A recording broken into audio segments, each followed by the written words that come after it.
ఇప్పుడు ఎవిస్ హాస్పిటల్ని సంప్రదించండి. స్కానింగ్ కూడా ఫ్రీగా చేస్తున్నారు. Avis hospitals.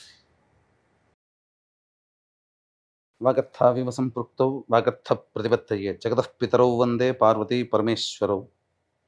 ఆదిత్యాయ చ సోమాయ మంగళాయ బుధాయ చ గురుశుక్ర శనిభ్యశ్చ రాహవే కేతవే నమః.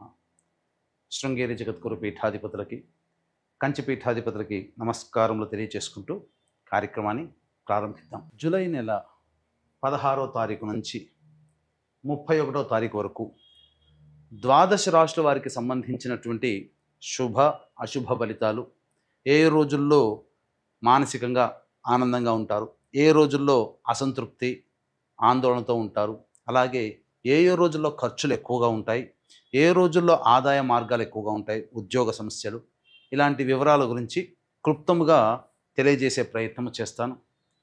కాబట్టి వీక్షించేటువంటి ప్రేక్షకులకి చిన్న గమనిక, మీరు మీ యొక్క జన్మ నక్షత్రం ఏదైతే ఉంటుందో ఆ నక్షత్రం ప్రకారం ఉన్నటువంటి రాశినే మీరు పరిగణనలోకి తీసుకోవాలి.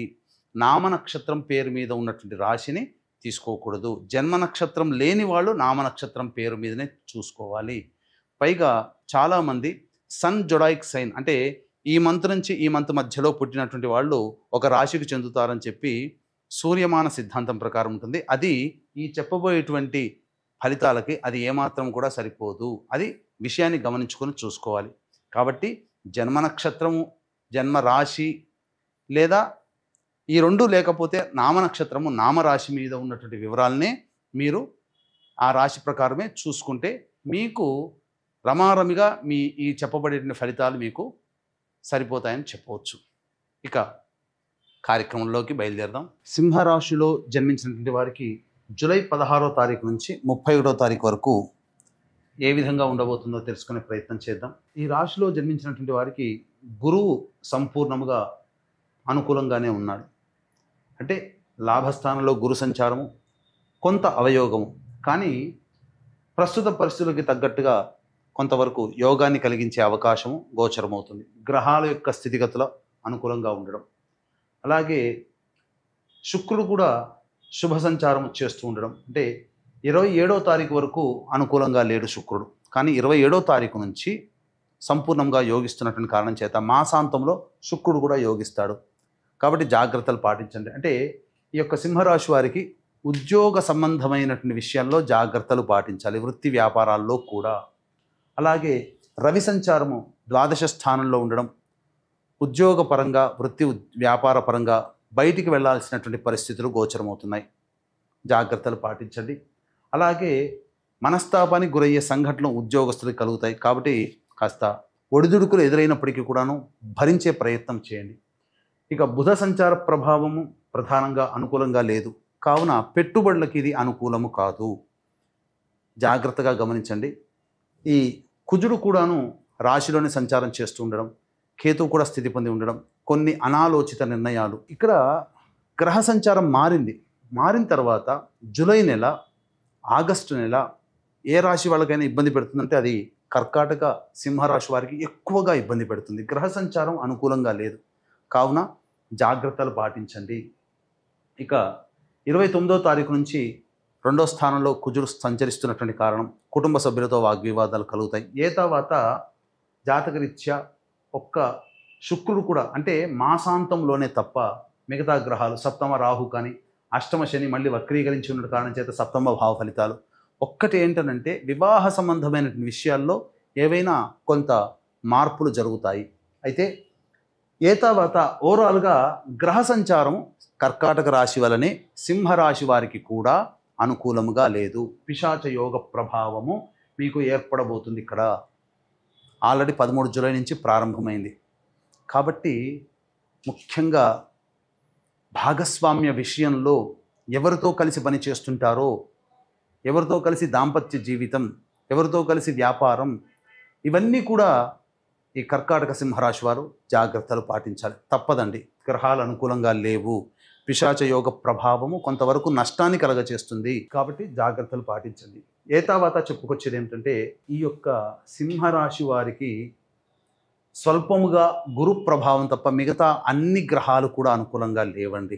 వాస్తవాన్ని చెబుతున్నాను. భయపెడుతున్నాను మాత్రం అనుకోకండి, హెచ్చరిస్తున్నాను. అంటే మిగతా ఈ మొత్తం అంతా ఈ నెలంతా అట్లాగే ఉంటుందా అంటే, రోజువారీ దినచర్య కార్యక్రమాల్లో కొన్ని మార్పులు ఉంటాయి, మంచి చెడు ఉంటుంది. కానీ ఓవరాల్గా గ్రహాల యొక్క స్థితిగతుల ప్రభావం అనుకూలంగా లేని కారణం చేత మనము కొత్త నిర్ణయాలు తీసుకోకుండా ఉండడం మంచిది, కొత్త రకంగా పెట్టుబడులు పెట్టకుండా ఉండడం మంచిది, మొహమాటానికి పోయి డబ్బులు ఎవరికి అప్పు ఇవ్వకుండా ఉండడం మంచిది. ఉన్న స్థితిలోనే కొనసాగితే ఏంటి, వచ్చే నష్టం ఏమీ లేదు. కొత్త వాటి కోసం ఆలోచన చేస్తేనే ఈ అశుభ ఫలితాలు పొందుతారు. కాబట్టి కొత్తవి ఆలోచించకుండా ఉన్న వాటితో సర్దుబాటు చేసుకునే ప్రయత్నం చేయండి. అప్పుడు మీకు ప్రశాంతకరమైన జీవితం ఉంటుంది. ఈ రాశిలో జన్మించినటువంటి మహిళలకి ప్రధానంగా మిమ్మల్ని గౌరవిస్తారు, కానీ మీ దగ్గర కేవలం వ్యాపారాత్మకమైనటువంటి ధోరణితోనే మీకు గౌరవం ఉంటుంది. మీ ద్వారా వాళ్ళు లబ్ధి పొందేదే ఎక్కువగా ఉంటుంది. ఆ విషయాన్ని గమనించండి. అలాగే కొంత అవమానాలు కూడా ఎదురయ్యే అవకాశం ఉంటుంది. కాబట్టి తగ్గి ఉండే ప్రయత్నం చేయండి. ఇప్పటివరకు మనం గౌరవంగా ఉన్నాం, కాలం కలిసి రాలేదు, తగ్గి ఉండడంలో తప్పు లేదు కదా.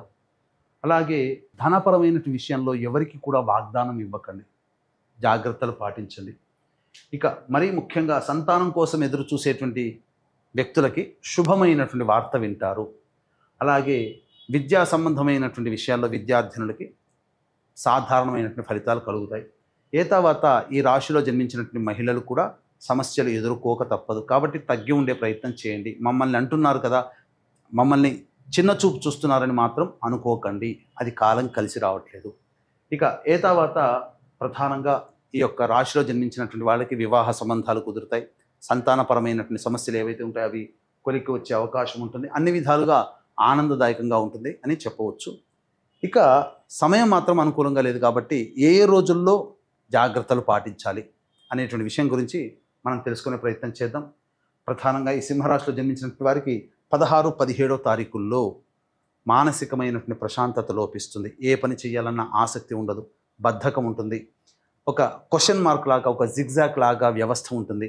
కాబట్టి జాగ్రత్తలు పాటించండి. ప్రధానంగా నిర్ణయాలు తీసుకోకపోవడమే చాలా మేలు. 18, 19, 20 తేదీల్లో సంతానం మూలకంగా ఖర్చులు, సమస్యలు పెరుగుతాయి, సంతానంతో విభేదాలు పెరుగుతాయి. కాబట్టి జాగ్రత్తగా ఉండండి. కోర్టు సంబంధమైనటువంటి విషయాల్లో కొంత చర్చకు వస్తాయి, ఆస్తి పంపకాల విషయాలకు సంబంధించి. అలాగే ఖర్చులు కూడా అధికంగా ఉంటాయి అని చెప్పవచ్చు. 21, 22, 23, 24 తేదీల్లో గృహంలో విలువైనటువంటి వస్తువులు కానీ దుస్తులు కానీ కొనుగోలు చేస్తారు. అలాగే చేస్తున్నటువంటి వృత్తి, ఉద్యోగ, వ్యాపారాల్లో అనుకూలంగా ఉంటుంది. నిరుద్యోగస్తులకి ఉద్యోగం లభించే అవకాశం ఉంటుంది. ఇక ఖర్చుకు మించిన ఆదాయం కూడా లభించడం ద్వారా ఆనందంగా ఉంటారని చెప్పవచ్చు. 25, 26 తేదీల్లో ప్రధానంగా చేస్తున్నటువంటి ఉద్యోగంలో అప్రమత్తంగా ఉండండి, వృత్తి వ్యాపారాల్లో అప్రమత్తంగా ఉండండి. మీ నుంచి భారీగా కొంత నష్టం జరిగే అవకాశం ఉంది. కాబట్టి జాగ్రత్తలు పాటించండి. ఎవరిని కూడా నమ్మి మీ పనిని అప్పగించకండి.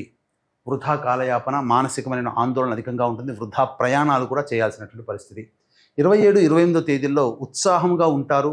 మిమ్మల్ని మించిన వాళ్ళు లేరు. మీకు అన్నీ కూడా అనుకూలంగా ఉన్నట్టు కనబడతాయి. కానీ గ్రహాలు అనుకూలంగా లేని కారణం చేత కొంత ఇబ్బందికర పరిస్థితులు తలెత్తే అవకాశం ఉంటుంది. ఇక 29, 30, 31 తేదీల్లో కుటుంబ సభ్యులతో వాగ్వివాదాలు పెరుగుతాయి. జాగ్రత్తగా ఉండండి. మరియు సంతోషకరమైనటువంటి వార్తలకి మీరు దూరంగా ఉంటారు. అంటే ఏంటి, ఏదో నష్టాన్ని పొందే అవకాశాలు గోచరమవుతున్నాయి. కాబట్టి ధనపరమైన విషయంలో జాగ్రత్తగా ఉండండి.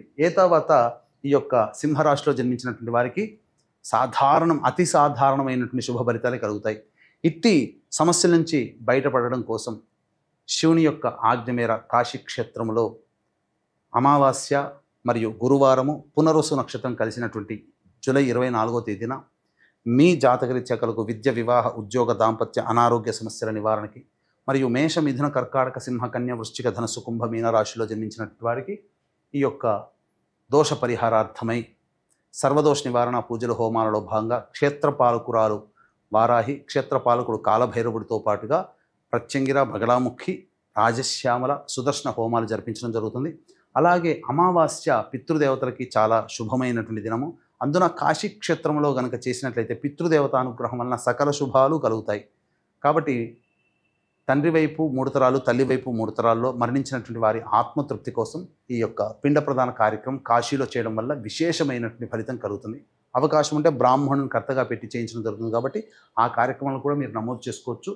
ఇక తర్వాత ఈ యొక్క సింహరాశిలో జన్మించినటువంటి వారికి మంచి శుభ ఫలితాల కోసం ప్రతిరోజు సుబ్రహ్మణ్య భుజంగ స్తోత్ర పారాయణము, అలాగే దత్త అష్టకము ఈ రోజుకి 3 సార్లు కనుక చేసుకున్నట్లయితే చాలా మటుకు సమస్యలు తగ్గుముఖం పడతాయి. ఇప్పుడు చెప్పినటువంటి వాటికంటే ఇంకా విభిన్నంగా ఎక్కువగా సమస్యలతో బాధపడుతుంటే దగ్గరలోని మంచి ఉపాసనా పరులైనటువంటి జ్యోతిష్యులను సంప్రదించి వారి సలహాలు సూచనలు పాటించండి. తప్పకుండా మెరుగైన జీవితాన్ని పొందుతారు. అలాగే అవకాశం ఉంటే పిండ ప్రదాన కార్యక్రమం మరియు సర్వదోష నివారణ పూజల హోమాలు కాశీలో జరిగేటువంటి వాటిలో జూలై 24వ తేదీన నమోదు చేసుకునే ప్రయత్నం చేయండి. సర్వం శ్రీ ఉమామహేశ్వర పరబ్రహ్మార్పణమస్తు.